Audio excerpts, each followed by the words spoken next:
పెద్దవాళ్ళు ఎప్పుడు కూడా నిండు నూరేళ్లు చల్లగా బతకమని ఆశీర్వదిస్తూ ఉంటారు. జపాన్లో ఇది నిజం. జపాన్లో అంత తక్కువ జనాభా గల దేశంలో 1,00,000 మందికి పైగా నిండు నూరేళ్లు దాటిన వాళ్ళు. ఇది ఒక అద్భుతం అని చెప్పొచ్చు.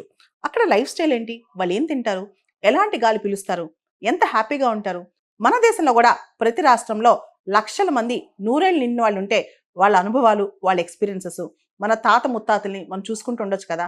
మరి అలాంటి వాళ్ళని ఎలా తయారు చేసుకోగలం? ఒకసారి జాపనీస్ కథ ఏంటో చూద్దాం. ఈ సంవత్సరం అంటే 2025 సెప్టెంబర్ 1 నాటికి జపాన్లో సెంటినేరియన్స్ అంటే 100 సంవత్సరాలు దాటిన వాళ్ళు 99,763 మంది ఉన్నారంట. దానిలో 88% మంది మహిళలే ఉన్నారంట. జపాన్లో గత 55 సంవత్సరాలకు చూస్తే సెంటినేరియన్స్ అంటే నూరేళ్లు దాటిన వాళ్ళ జనాభా సంవత్సరానికి పెరుగుతూ వస్తుందంట.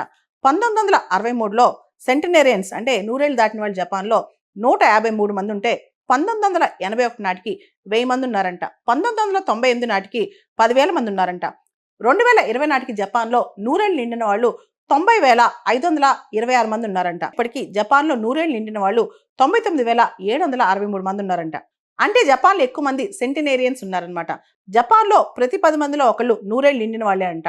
దానికి సామాజిక, సాంస్కృతిక, ఆరోగ్యపరమైన కారణాలు జపాన్లో ఎన్నున్నాయి. ఒకసారి జపాన్లో జీవన విధానం చూసి మనం కూడా సామాజిక, సాంస్కృతిక, ఆరోగ్యపరమైన జీవన విధానం అనేది మనం కూడా అమలు పరుచుకుంటే అత్యద్భుతంగా ఉంటుంది మన జీవితం.